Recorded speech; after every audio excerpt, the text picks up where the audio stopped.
Halo semuanya, balik lagi sama aku Layla Izatul Mola. Halo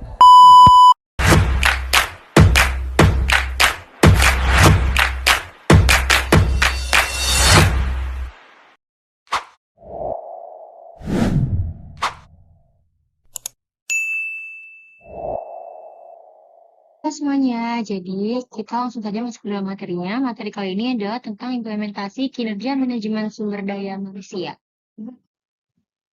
Iya.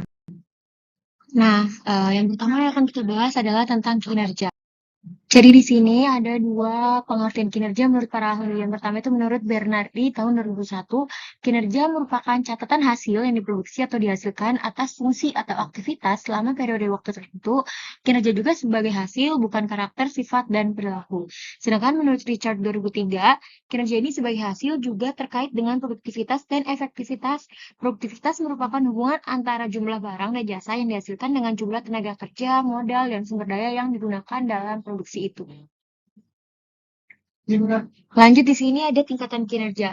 Tingkatan kinerja yang pertama adalah kinerja organisasi, yaitu pencapaian hasil pada tingkat atau unit analisis organisasi. Kinerja ini pada tingkat organisasi terkait tujuan organisasi, rancangan, dan manajemen organisasi. Yang kedua ada kinerja proses. Kinerja pada proses tahapan dalam menghasilkan produk atau pelayanan. Ini dipengaruhi tujuan proses, rancangan proses, dan juga manajemen proses. Nah, yang ketiga ada kinerja individu atau pekerjaan. Pencapaian atau efektivitas pada tingkat pegawai atau pekerjaan ini dipengaruhi tujuan pekerjaan, rancangan pekerjaan, dan manajemen pekerjaan, serta karakteristik individu. Lanjut, ada pendekatan pengukuran kinerja.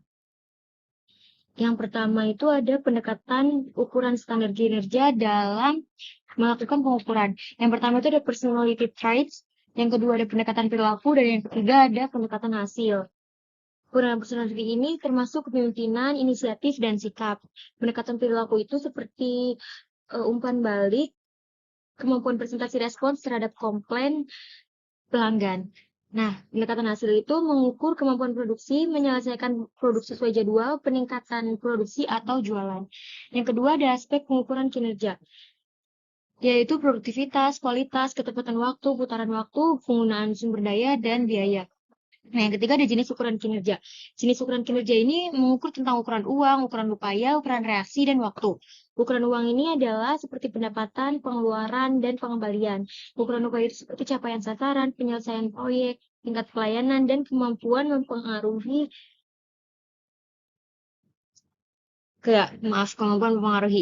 Selanjutnya, ada ukuran reaksi, yaitu penilaian pergerakan kerja, pelanggan, pemegangan kerjaan, dan juga lainnya. Nah, selanjutnya ada pengukuran waktu, yaitu pelaksanaan kerja dibandingkan jadwal, batas akhir, kecepatan respons, dan jumlah sasaran. Lanjut, ada ukuran kinerja. Jadi, ukuran kinerja ini yaitu mengukur kehandalan, daya tanggap, kompetensi, akses, kesopanan, komunikasi, kejujuran, keamanan, pengetahuan terhadap pelanggan, dan bukti langsung. Lanjut, ada perspektif balance scorecard yang mengukur aspek keuangan, aspek pelanggan, aspek proses bisnis internal, aspek pertumbuhan, dan pembelajaran. Selanjutnya ada indikator pengukur kinerja yaitu produktivitas, kualitas layanan, responsibilitas, dan akuntabilitas. Lanjut ada indikator penilaian kinerja yaitu efisiensi, efektivitas, keadilan, daya tanggap. Yang selanjutnya itu ada ukuran kerja pelayanan yang mengukur prosedur pelayanan, persyaratan pelayanan, kejelasan petugas pelayanan, kedisiplinan petugas pelayanan, tanggung jawab petugas, kemampuan petugas, kecepatan pelayanan, keadilan mendapat pelayanan, kesopanan dan keramahan petugas. Lanjut ada pendekatan pengukuran kinerja poin ukuran kerja pelayanan itu yang ke-10 adalah kewajiban biaya pelayanan, kapasitas biaya pelayanan, kapasitas jadwal pelayanan, kenyamanan lingkungan, keamanan pelayanan. Dan terakhir ada pedoman menyusun laporan kinerja yang termasuknya itu adalah masukan, keluaran, hasil, manfaat, dendam. Lanjut ada unsur kinerja. Yang pertama ada hasil-hasil fungsi pekerjaan. Yang kedua, ada faktor-faktor yang berpengaruh terhadap prestasi kerja pegawai. Yang ketiga, ada pencapaian tujuan organisasi. Keempat, ada periode waktu tertentu. Kelima, ada tidak melanggar hukum. Dan keenam, ada sesuai dengan moral dan etika. Ada beberapa indikator kinerja organisasi. Yang pertama itu ada performa harus mengarah hasil dan semangat untuk menghasilkan nilai. Yang kedua itu harus dapat diukur sehingga input dan output ini dapat dikuantifikasi. Yang ketiga ada unit dan personal yang diukur kinerjanya harus memahami metode penilaian dengan penjelasan minimal. Yang keempat ada bersifat seimbang antara orientasi keberhasilan jangka pendek dan panjang. Yang kelima ada hasil penilaian dapat dikondisikan segera. Yang keenam ada tersedia mekanisme penggabungan hasil penilaian kinerja dengan feedback learning.